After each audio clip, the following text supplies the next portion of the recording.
swinging and be that leader that could set the bar. Yeah, and when we're talking about changes that Echo Fox made with 5 new people and it coming up in spades, look at FlyQuest. There are 6 people that are on stage during Champion Select. 4 of them are different now for FlyQuest as starters. They changed 3 of their starters with Santorin, Keen, and Juan, and they brought in St. Vicious to coach. So we're looking at a completely different FlyQuest here, and you want to start off the season by taking down the exact same roster that got 3rd place and prove that you made a lot of the right choices. Well, let's see how they start off these picks and bans. Brand and Lucian banned out by Echo Fox. FlyQuest deciding they don't want to deal with Camille, and of course, you have to ban Talia on Red Sciences Days. Talia, Aurelia, I think are pretty much bans that you should be throwing out there. I think Zoe, as people learn her, and that the fact that you can actually abuse the Hex Flash is another one. But right now, I'm looking at Aurelia is up, a big flex pick, but they're going to go with the Shen. Shen locked in immediately for Echo Fox. Not like it even took him a lot of time to think about that one. Graves, the final ban that did come out there from FlyQuest, as we see what they want to go for here in this first rotation. Thinking about the Lulu, we've seen an awful lot of this pick so far, Zyrene. Yeah, the Lulu, flexible to both support and to mid, but you could also play it as a bot lane carry. And then for Echo Fox, the Shen kind of serves the same purpose. It can go to the support position as well as the top lane. And so we're looking already at Nocturne, potentially a takeaway here, because Shen Nocturne is a good combination. Ooh, could go towards something a little different, and they will. Xin Zhao locked in for Santorin here for this first game with FlyQuest. We'll have to see how that works out for him. He does have the Lulu to keep him strong there on the front line. Xin Zhao, one of those champions, likes to build some damage, likes to get in there. Yeah, and Xin Zhao has this really cool thing about him now where people, they realize like you run Phase Rush on him. There's Nimbus Cloak, the new mastery that you can bring out. And then when you use the ultimate, you just run around and make sure no range damage comes out on you. You can block all of it. And right there, a Yasuo for Echo Fox. Oh, baby. Yasuo locked in means we are going to have some excitement this game one way or the other. Echo Fox with 1 pick left to go before we get to the second part of the bans. And my favorite part about this is like, you don't know exactly where this is gonna go. And for FlyQuest, when Wild Turtle, he was given kind of the opportunity to play any bruiser ever in the show match, he went with Yasuo. Echo Fox are gonna take it away, and they take multiple bruisers away here. And you don't know where these are going. Who's mid, who's top, and honestly, sometimes the players don't even know until the 5th pick. And I talked about how Lulu, we've seen a lot of Lulu so far in different regions across the world. Both of these picks, Yasuo and Irelia, also very prominent so far. We've been seeing plenty of selections for them, and Ornn, yet another staple that comes up time and time again. So we are seeing players and teams sort of figure out what feels the best, even in what could be described as a very chaotic game state overall. Yeah, and you can see Coach Anero talking about what they're going to be playing in which role on Echo Fox here and what they're going to be picking up. And St. Vicious, the same thing for him. This guy has always been an innovator when it comes to metas. Every time he's slotted into a coaching position or been on a team, he's always wanted to be ahead of the curve. Even when he's not playing professionally or coaching, he's always talking in his videos about what's strong in the meta, what isn't, and are those sleeper picks. Well, talking about what's strong in the meta, I've seen plenty of Vlad. We've seen Aatrox a couple of times already today. Renekton, the same can be said for him. And even Mordekaiser has seen appearances since the beginning of Summer Split. So all of those champions taken off the board. Let's see how FlyQuest want to respond to this now. They've already got what I'm assuming is a mid laner, a jungler, and a top laner. But then again, you never know because Swain also locked in now. It's so hard to predict exactly where all these picks are going to be headed. Yeah, and Swain has been played as a bot lane carry and as a mid lane carry, and potentially top lane as well. And it's funny because I've talked to some teams, and the coaches are always saying, okay, we're always formulating who's going to go where, who's going to pick what, all the contingencies. I talked to some players, and they literally get the 5th pick locked in, and they turn to their coach, and they're like, what am I playing? Yeah. Which champion Which is one actually is me? mine, by the way? Well, Mundo's locked in on the side of Echo Fox. Another big power pick there that has just proved to be nigh unkillable in a lot of situations. So why not 5 melee strong on the side of Echo Fox? Who needs ranged damage when we've just got a whole cauldron of meatballs? And Xin Zhao Ultimate is now looking like it's going to do a whole lot of nothing except just push people back. The damage reduction doesn't really matter because it's only people who are outside of the radius. And so 5 melees. Echo Fox, they love fast-paced games. Huni always loved to push the tempo of games. And if you have 5 bruisers, you want to start the game off strong. You want to become this gigantic ball of stats that cannot be dealt with. And the only thing that I really know, like, for sure here, or 90% sure of, is that Trundle is going to be in the jungle, and the rest of it is kind of up in the air. Shen is probably the support. Aurelia is best in the mid lane, but I think it would probably be Altec on the Yasuo in the bottom side, unless Huni is going to play Yasuo bot lane, and Altec will be Dr. Mundo top. So we're switching the roles entirely themselves, potentially, on the side of Echo Fox. I don't want to step out of bounds here and say anything before we see exactly what it is, but the sky's the limit right now for this composition. 5 melee champions. Something that, if you would have locked this in last split, You're trolling. everybody, all we would have been doing was sitting here making up something to say why we rated for the remake, because there was some sort of an issue. But now the meta is wide open, everything is a possibility, and Echo Fox are here to demonstrate exactly what you can do with such creative freedom going up against FlyQuest. And we've talked a lot about Echo Fox's composition because it's really exciting. FlyQuest side, once again, they have a lot of engage with the Ornn. The wind wall will deal with that. Xin Zhao now doesn't have a ranged champion that his ultimate will negate, but there is the Lulu and the Swain and the Tahm Kench. Great defensive tools against melees. And honestly, both sides don't have a marksman. But aside from that, the composition for FlyQuest is pretty normal. And we've seen success from normal styles of compositions. Earlier today, we opened up with a composition from Team Liquid that was pretty standard compared to most other things, and they walked away with the win up against 100 Thieves. So just because FlyQuest aren't making everybody scratch some heads doesn't mean they're out of this one just yet. By the way, Zyrene, Yeah. you are correct, sir. Pump that fist up in the air. It's Altec going into the top side with Dr. Mundo. I was sitting there and, you know, I've talked to a few people, like, it even happens in other games, in other MOBAs, where people play specific roles or champions. You're like the assassin player, right? And then when something gets locked in champions, like, you flex around the positions. And in League of Legends, when people have gotten to the point where they actually understand what to do map-wise, Right. and everybody's running TP so you can swap around anyway, it could be something like Huni becomes the split pusher later on this Yasuo when he actually has the kind of the resources from the laning phase, because his double relic shield, he's in the bottom side. And this is one of the questions that honestly a lot of people who watch the LCK over in Korea were questioning in a game recently where Faker was put on mid lane Taric duty while the jungler played Master Yi. And a lot of people were concerned about that, thinking, why wouldn't you put Faker on the carry? But right now it's Flame who has found himself stuck in a spot where he has to flash over that Krug wall to stay safe from the Echo Fox topside duo. And the minions have spawned, and we're seeing an invade on the bottom side here. Potentially, it might be a setup, because Fly went to the other side, and now they're invading the red buff to try and swap them over. But Huni and Adrian are going to go ahead and push the bottom lane. This is funny, because Huni, I remember when he kind of was playing top lane and felt like he didn't have enough agency. He's like, I want to swap to ADC. Well, now he's a bot laner. He's kind of getting his goal of having a support here. We'll see what he's able to do up against Wild Turtle on this Swain. Nice taunt there. They still get him. The first blood immediately over to Echo Fox. Man, it doesn't matter where Huni goes. He's going to start decimating and destroying the game right off the bat. And this is one of those decisions that you look at and you go, damn, they really did have a good draft, and they're playing to their strengths. They're not just playing the meta, and they're swapping the players around. And that's what you want to see, is how do you prepare for that coming in scrims?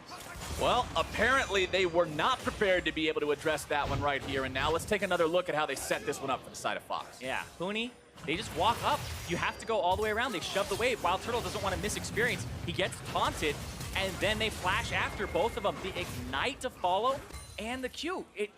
It's just one of those situations where you gotta walk all the way around, and Turtle blows both his summoner spells. And if you're Echo Fox, it's exactly what you need to see, because with 5 melee champions, with all these bruisers, if you don't get that early tempo, if you don't get ahead like that, you can quickly find yourself in a spot where you're trying to run into an Ornn and a Lulu and a Tahm Kench, and it feels awful, and those tools are going to be limited. So this kind of a start, exactly what the doctor ordered here for Echo Fox, as Adrian will head back down into the bottom side. Altec, not afraid of Flame here in the top part of the map either. Not where he's used to playing, but it doesn't seem to be getting to him in any way just yet. Yeah, and the Dr. Mundo, I really do like this pick. Because there's so many bruisers, he gets that extra movement speed, gets to run around, deal a lot of damage, and then when he hits level 16, his ulti got buffed. But look at this, Dardoch's gonna take aggro. Dardoch wanting to And try to hold the aggro, but he does go down, walks back, and ends up taking that extra turret shot, makes it a 1-for-1. but that's still quite a lot of gold being lost to the turret in the form of that massive minion wave. Yeah, that was perfectly done by Flame. Even though he was levels down, he was able to get the brittle off, hit alt tech, then he smashed his head into the turret with the E and got another knockup. So the damage was reduced very heavily because Dardoch is taking aggro and has to walk away, and then Altec doesn't get to auto during this time. So watch this. Brittle goes down, hits Altec, then he smashes against the wall, and that during that time, that's where the extra shots come out. It buys just enough time to make Dardoch doubt that he can get his teammate out. He goes back and eats that extra turret shot. 1 for 1 in the top side means we've still got ourselves about a 1,000 gold game overall. As you can see, Phoenix getting shoved in the mid lane here right now. Sort of just waiting to scale up on this Irelia so he can be that big threat towards this Lulu after he has a bit more playmaking potential. Bottom side, it's Quan in some trouble. Huni dashing and slashing forward. Looking to go after Turtle if he can. Finds the knockup onto that one. Quan having to walk away now. Both junglers now going to show up as Adrian gets a little bit too close to the turret for comfort. They do get a kill onto Quan. It's going to be 1 for 1 so far as Turtle cleans up Adrian. And as this goes on, there are more kills happening in this bottom side, and Huni is picking up so much farm here, and they have combinations in this team composition. When Dardoch shows up to a lane, Trundle Pillars, you're going to be able to last breath off it. So as Huni gets ahead of the curve, it becomes scarier and scarier for FlyQuest, because right now, they're already 1.2k gold up, despite only being up a single kill on Fox's side. And even back at MSI, before we had all the crazy meta changes, we did see some Yasuo, and we would often see him paired with the Trundle simply because of the ease of enabling the ultimate through that pillar combination you're talking about. Dardoch going in there, stealing away the Grom. I mean, he's level 5 to the level 3 that Santorin is, and this is kind of the rudest welcome you can have back into the NA LCS for Santorin. He's being bullied around. His top lane and his bottom lane both had really unfortunate situations happen for them where they got exploited. And when he first shows himself on the map on the bottom side, it's countered. Sure, he gets the assist, but it's not the positive play that you want to have come down. Keen gonna be found here by the gank from Dardoch. Moving forward, has to flash away, avoids the ultimate coming out from the Irelia. Santorin showing up now, but he's gonna be bursted down, taken very low, 1 for 1. Keen now trying to walk away from Dardoch, finds himself in melee range of the Troll King. Drops down the frozen domain, hops the wild growth on the side of Keen, looking to stay alive. Red Smite coming through. Dardoch still looking to make this one happen, but he can't do it. Keen wins the 1 for 1. Keen comes up clean, and he gets the counter kill there, and that's the positive play that I was talking about. That's what you're looking for from FlyQuest to get them back into this game. And so far, it's been kills across the board for them that are spread out. All of their people, except for Quan in the bottom lane support, have a kill to their name. So they're in a very good spot. And you're looking at the CS, and there really isn't a large discrepancy, save for the jungle, which I think it's okay to have it. Okay, let's take another look at how this starts off here in mid lane. Keen going aggro. Yeah, this is the classic just range champion versus melee in mid. One of the reasons that people didn't like to play bruisers before is low wave clear, but it's the kill pressure that they're trying to get here. Phoenix gets the W off in time to absorb some damage from Santorin, and then gets the counter kill there. But then this 1v1, Dardoch, he's not level 6 just yet. He's pretty close, but Keen walks up, gets the knockup, now has the slow zone. Remember, the Lulu ultimate has a slow as an area, and so when Dardoch took a step back, it takes him even longer to get back in range to get those autos going again. You can see on your screen right now, Xin Zhao last seen week 4, day 2, 2015 NA LCS Summer. So a couple years back now, but Santorin brings him back to the North American LCS. 1-1 and 2 on the champ so far. Long before your time in the NALCS, Flowers. Stay a while and listen. We had a Xin Zhao, but still, we're seeing it here, the phase rush and the Nimbus Book. Look at that! Flash taunt coming out. Adrian looking to set this play up. There goes your pillar. Quan still going to be in some trouble here. Huni wanting to go in even further. No last breath available. Still only level 5. Dardoch still tanking up on the front line. Turtle hobbling away as Santorin and Keen come in. The cavalry has arrived. The tongue lash goes through, but Echo Fox will get everybody away from this one. They'll turn back towards the turret. Keen continuing to chase. Santorin right behind him, finds some slows. There comes that stab. Wind becomes lightning, and Huni may very quickly become dead if he does not get all the way back to that turret. Keen continuing to chase now, and FlyQuest wards him away. And that was Wild Turtle's TP back to help save the turret. But one of the things that they had to consider during that fight on FlyQuest side is that Altec had TP in top side, and Flame didn't. So if they ever went too aggressive in a fight and tried to kind of engage it, then Fox had the kind of the tools to make it an odd numbers fight in their favor. Altec just continue to try to push up here against Flame in the top side. Very even farm between these two. Both of these big tankety tanks on the team. And I can't just say the tank, because there's a lot of people that could be very tanky on the side of Echo Fox, but Mundo is the biggest meatball in the whole pot. So this guy, along with that Ornn, going to become those massive frontline units that both of these sides are going to be relying. And when I look at the Dr. Mundo and just think about how much he has in terms of absorption of damage, I'm looking over at FlyQuest's composition, and I'm going, I don't know who's going to have enough damage in the mid-late game to deal with the Dr. Mundo. You have to get Grievous Wounds first and foremost. Quan does have the Ignite, and so does Keen. But remember, Dr. Mundo got buffed. His level 16 ultimate gives him 100% of his maximum HP. So you need Grievous Wounds to even deal with him now. And so one of the reasons that we're seeing him again is that his ultimate just got buffed across the board, and it gives him so much more life, so much more survivability, so that before it was Grievous Wounds, you could kind of opt into it, and then when you bought it, it really shut him down. Now, it's if you don't have Grievous Wounds, then you're trolling, because he just gets to do whatever. So strong without it. Huni now level 6 in the bottom side means they could look to set something up with a knock-up, whether it's enabled by Huni's own tornadoes or whether or not Dardoch can come down here and set something up with one of those pillars. It enables a whole new world of possibility and option on the side of Echo Fox. Does manage to land that one, but Turtle, not exactly the guy you want to go in on at full HP when he has the ulti available. FlyQuest starting up the Infernal Drake for themselves. Dardoch wants to make a move down here towards the bottom side, but he's going to find himself maybe in a bad fight. It's a 4 versus 3 right now. TP's going to be channeled from both sides. They're trying to chase down Echo Fox before anything gets too sketchy. Huni already taken out of the picture. Here comes your Ornn, and FlyQuest is going crazy in this one so far. Multiple bodies dead on the side of Echo Fox. A double kill for Keen. And the remaining 2 members head back to the safety of the turret. They're going to keep going. FlyQuest continues. 5 men strong. Dardoch will try to escape from this one. Santorin taken very low. Altec needs a little bit more damage to make it happen. It's only going to be a 1-for-1 trade. Dardoch runs away, but he's running towards enemy lines. All Quan needs to do is give him the lick, and the damage will stick. Can he get out? Dardoch? I don't think so, man. I don't think it's going to happen. The Glitter Lance goes through. It finds the mark. Quan just wants to give this one away all the way to the mid laner. All the gold over to him, and FlyQuest finds a fight. FlyQuest with the turnaround there. Big part of that fight is Huni used his wind wall at the very beginning of it, and Flame's TP came in immediately after, so there's no way to block the follow-up from the Ornn ultimate coming down. When we see that again, that's really what you're looking out for there, because Fox started that fight. Remember, Echo Fox last split, they finished the regular season 2nd, they finished playoffs 3rd, but the big thing that was getting them was not just the bottom lane, it was the fact they went for really aggressive fights. Right now, they find themselves in a 3-on-4, and there's the wind wall right there. So this now just gets continued. Flame shows up after they pull Huni back in, and then the 4 members find themselves in a 4-on-5 on Echo Fox's side, and then they just get to clean up from here. Beautiful play, especially from Keen in the middle of that fight. He picks up most of those kills. He's now 4-0-3, and they find themselves in a really good spot to start snowballing this game with that Lulu. Team Lulu definitely a force to be reckoned with this time around. I got to give a bit of praise to Altec for making sure he took somebody with him there because he knew there was no way out.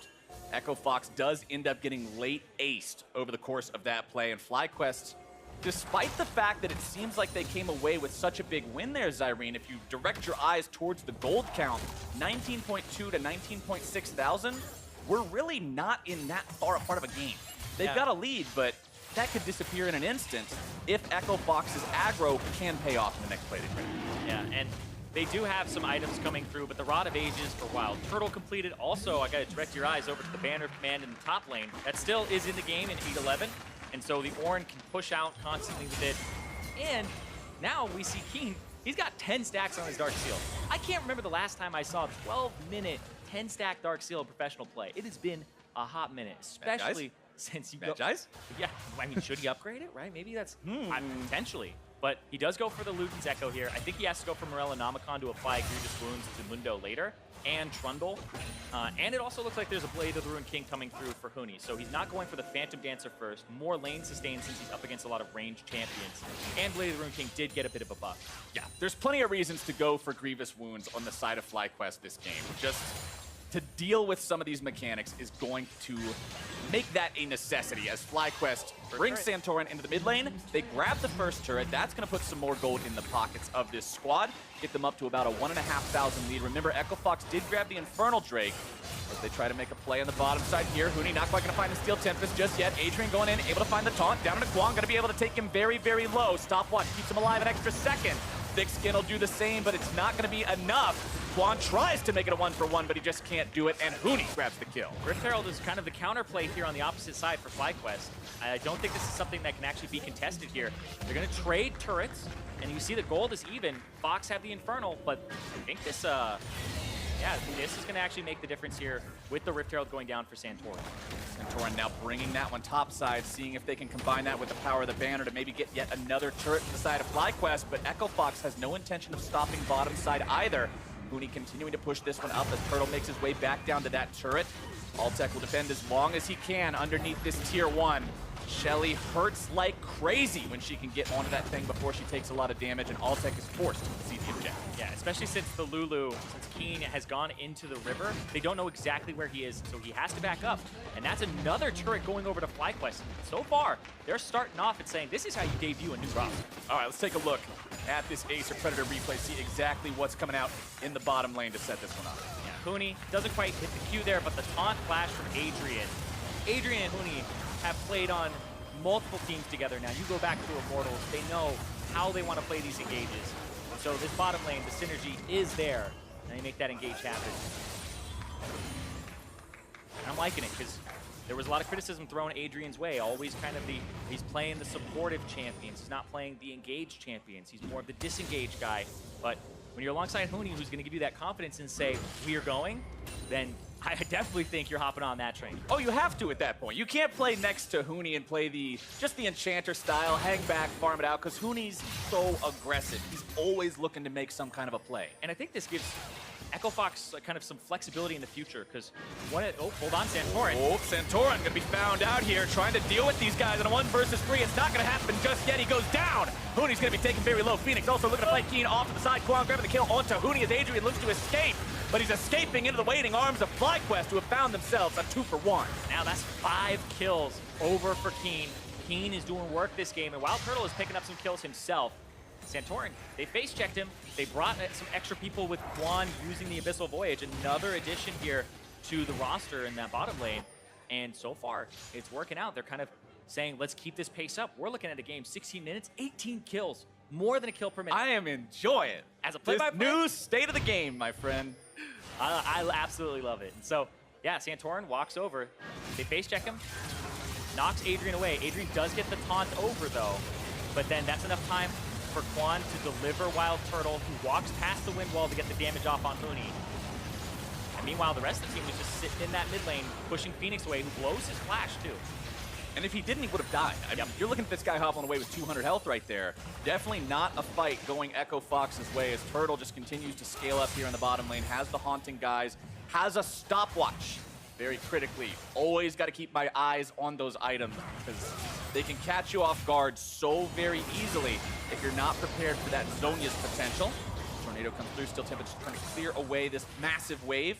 Buy a little bit more time for Adrian and Huni as Dardoch makes his way down to the bottom lane, discouraging any sort of a dive that FlyQuest may have been thinking about here. Keen will continue pushing up in the mid lane as well. Santorin in the enemy jungle setting down some wards. FlyQuest continues to maintain control over the game in terms of the tempo, but again, I want to stress the fact that the gold is still so close. One fight can instantly turn something around. Yeah, and it looks like 4-man strong with TP from Fly. Adrian getting himself back. He goes for a knock-up, not quite going to find it. They do force a TP, however. Phoenix showing up in the bottom lane, expending that summoner spell to make sure FlyQuest can't go any further. Yeah, I like this power play from FlyQuest. Numbers advantage. Dardoch caught. Dardoch in a little bit of trouble here. Wild Growth already going to be used onto Santorin. Another TP coming in. It's going to be Flame. Can he show up in time to do anything right here? Keen coming around from the side. Phoenix looking to chase him down. It's 5 men from FlyQuest in the bottom lane. As Altec shows up, he had to walk his way down here. 13 seconds left before the wind wall from Huni will once again be available. Echo Fox does not want to give away this turret. Phoenix looking to go in. He's able to find his way onto the stun, able to find the damage, able to grab the shutdown.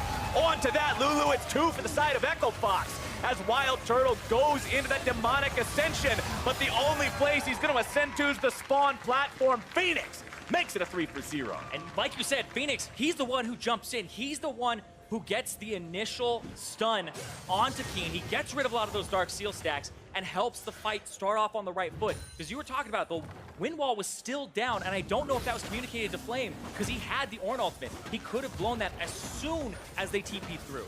And now Echo Fox, they reap the benefits of that victory. They're on to tier 2 here in the bottom lane. This will tie things up, 2 turrets to 2 turrets, and it will actually put them 2,000 gold in the lead, 2 Infernal Drakes in the lead, and this is why I kept harping on the gold difference not being as big as it may seem. Adrian now trying to escape. Huni will look to do the same, but I don't think there's much of a way out right now. Huni trying to get out of this one. Crab using the wind wall, using the Scuttle Crab. Scuttle Crab. Oh, okay, I guess the shield blocked it. Wait. You can't traverse this. There's no way he navigates this perfectly. You're gonna take at least one. Yep, he's out. It was almost a great escape. But he got a turret. They did get a turret on the side of Echo Fox. That bought them enough time for Alltech to beat that thing down with a briefcase in the top side. Let's take another look at this play bottom. Yeah, so the wind wall gets used very early on in this, and I thought they were going to re-engage and use the Ornn ultimate, but Dardoch gets very low. The wind wall on the right side is perfect, but that's where the wind wall goes down. And so right here, I thought Flame would throw down the horn and potentially engage as they come around. Even here is not a bad time to do so, but Alltech was already running over, and then it was the re-engage. It was the cleaver into Phoenix, queuing in, Eing, and getting the stun to get the first kill.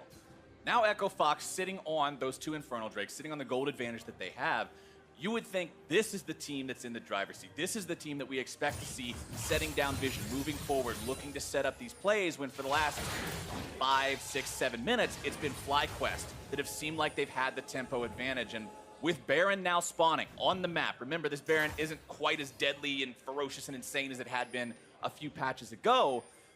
I'm interested to see how Echo Fox want to go about playing this, because if they do win another big fight, if they can make another one of those big calls, they could get some serious advantages from it. FlyQuest looking at the enemy jungle.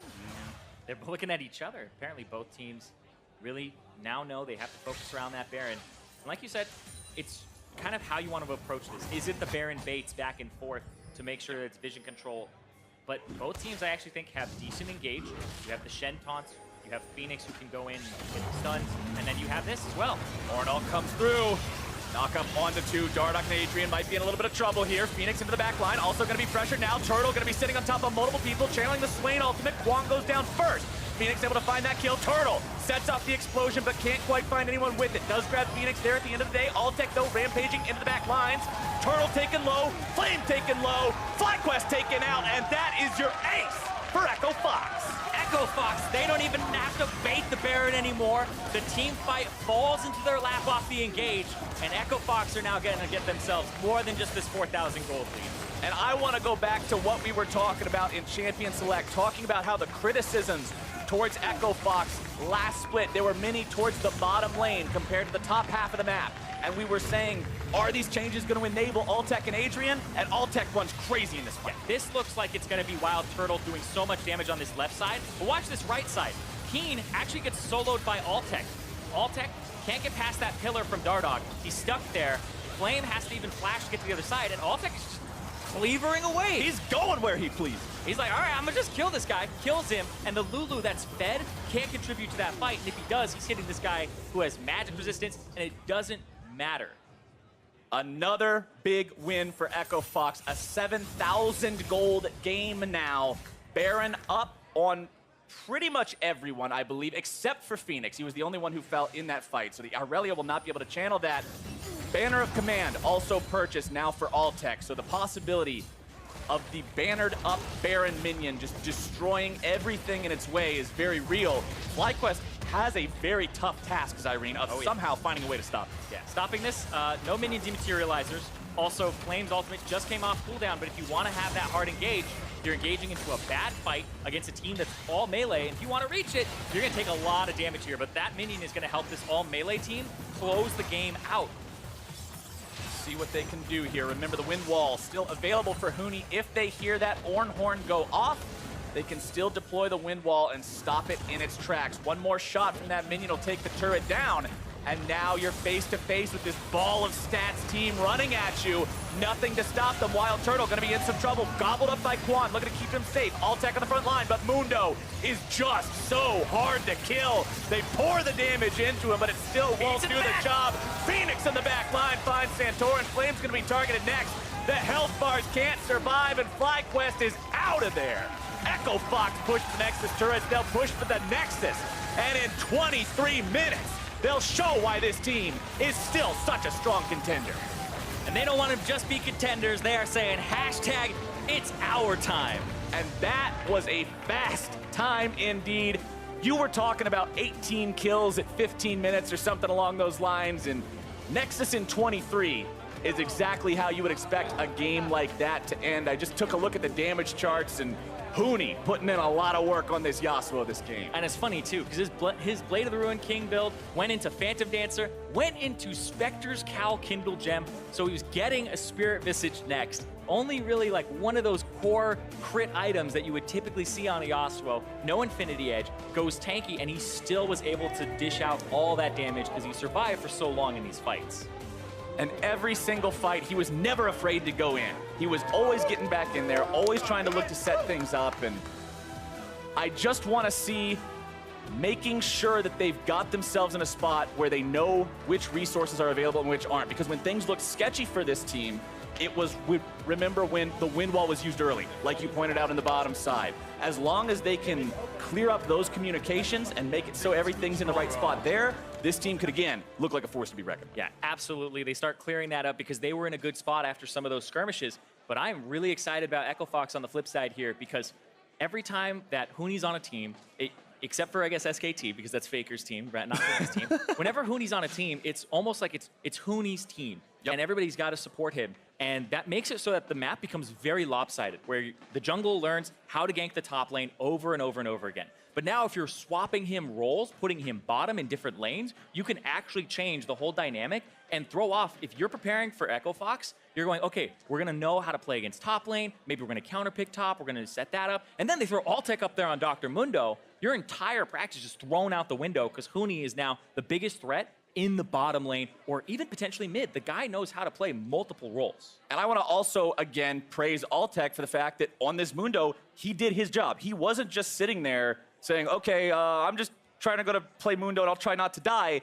The man was able to find that flank onto Keen. He was able to do his job multiple times. He barely died. He was a force in the game as well. And they even tried to dive off of his top lane pressure early on with Dardoch. So you're seeing Dardoch saying, even though the top laner is different, we're going to keep some of the same strats. But Echo Fox looked really good, and 23 minutes, 50 seconds should basically tell you everything you need to know. An awesome opener from this squad, but now we're going to send things down to Avali, who's with, for at least this game, the Echo Fox carry in the bot side.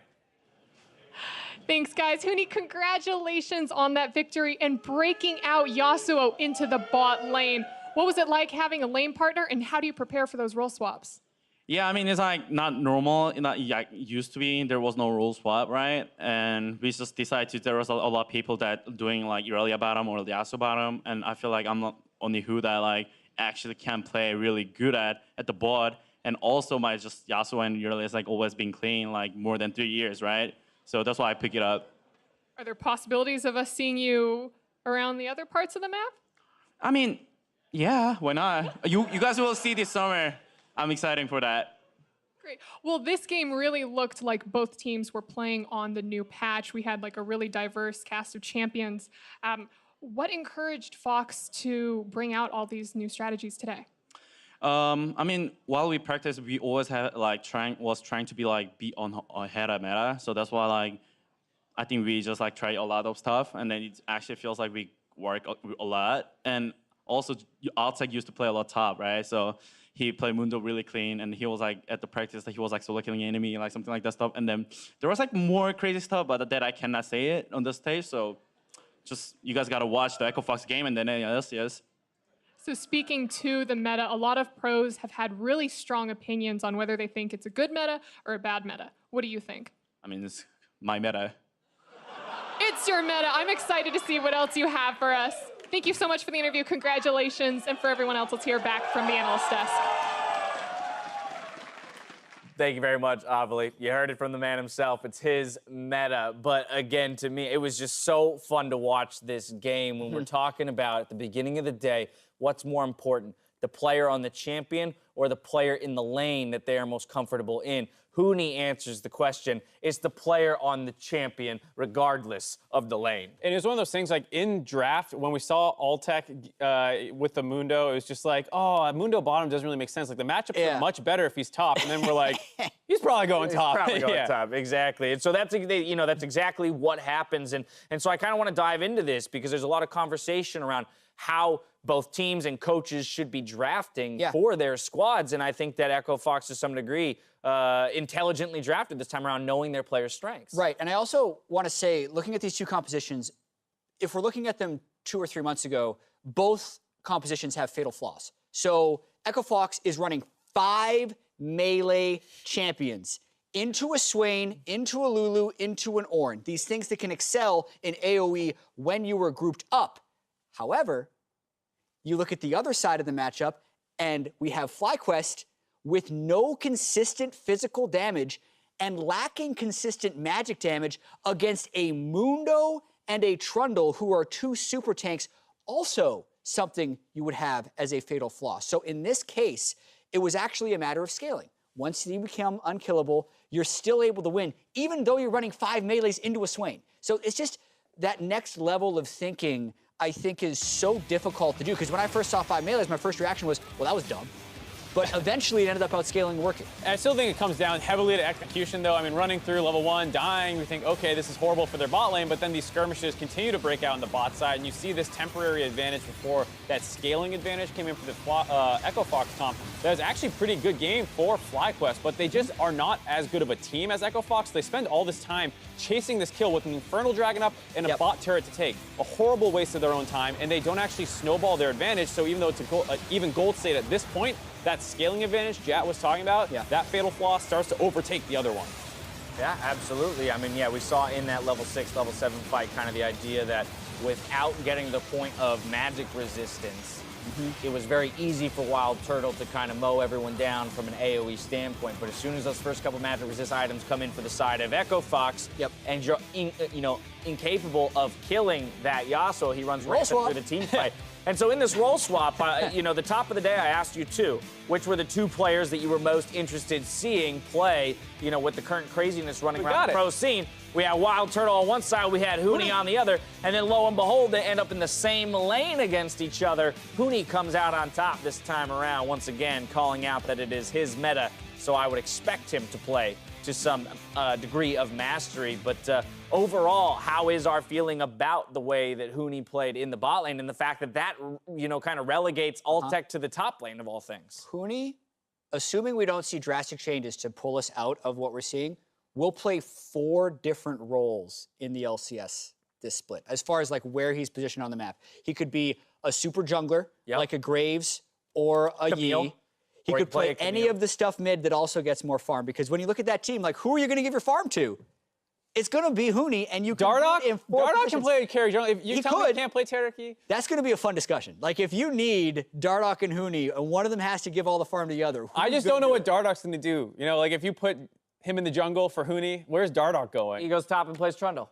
I guess. Or he also plays Mundo. Everyone's learning how to play Mundo on the entire team. Everyone is playing Mundo. In that case, they're putting Adrian on the 5, like the least farmed champion, and he's going to be doing it. Like, it seems like this team is willing to do that more so than other teams. Well, I mean, Huni has always been the experimenter, right? The Lucian top. And so it makes perfect sense to me that Echo Fox would be happy to exist in this version of League of Legends, knowing that, hey, everyone on that team is willing to try something different. And that's kind of to your point earlier in the day about the more cohesive you are as a 5-man team, the more willing you are to try things and find strategies that work for you. If you guys are groaning about like, oh God, I don't want to try Mundo top for Huni, then maybe these kinds of strategies never develop. But if a team is willing to sacrifice for a player like that. So this brings us to a larger conversation, though, within the league, which is, particularly as a coach, I want to look at it maybe from the top-down structure of the organizations.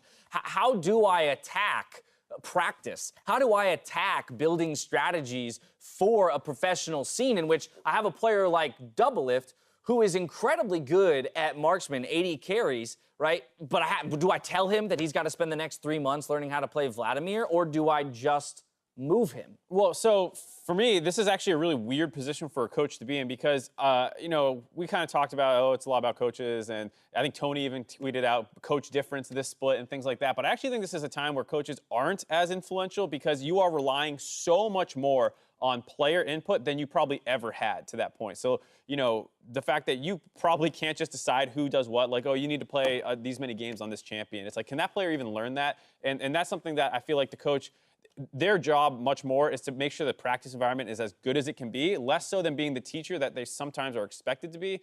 You can still watch a ton of VODs, but you're not the one figuring out the matchups. You have to trust your players so much more. Yeah, I still think coaches are more important now than they would have been 3 months ago. And it depends on what expectations you're having on the coach. Because I think the outside world has this perception that coaches are these masterminds of League of Legends that understand how to play all 5 roles and are telling them, oh, you messed up that CS. No, actually, coaches are decision makers, facilitators, and they help drive people towards decisions. Having the game knowledge and being able to gather the information, not putting the 10 hours of your day into pressing your buttons properly, and instead using that knowledge to coordinate everything, I still think makes it a more important role than it's ever been. Yes, your players have to be able to help you and feed you good information, but I think it's more important than ever. I would say you're relying so much more on player input than you ever could before. Just because the matchups are so different, you will not get conclusive, this is how that matchup was supposed to play. Whereas before, I could be like, Gnar versus Camille, you should have been up 10 CS in the first 10 minutes before the matchup flipped for the Camille. The player's not going to know that, the coach isn't going to know that. But over time, depending on how big you can grow your analyst network as well, that's another thing where coaching staff... So there could be an argument that, quite obviously, there's less accepted knowledge in the League of Legends scene and the pro League of Legends scene right now. And so as a coach, you have less of a go-to, a dictionary of like, well, I know this to be true, so I'm going to dictate the way my team plays or build strategies based on that. Instead, what you're saying here is that it's more about, okay, I got to take in the information as my players give it to me, but I still have to facilitate and or mold the best decision as it would be for my set of 5 guys? Yes, and the decision matters a lot because we know every player wants the ball. Every player wants to be the one with a lot of farm. You need to be able to find your player's strengths and actually overrule them in the right situation. It's just harder to do that. The overruling part is why I'm concerned. All right, I want to continue this discussion another time. We are running out of time here, so we've got one more game before we wrap up day 1. Game 5 is Golden Guardians versus Optic Gaming. See what they break out when we come back.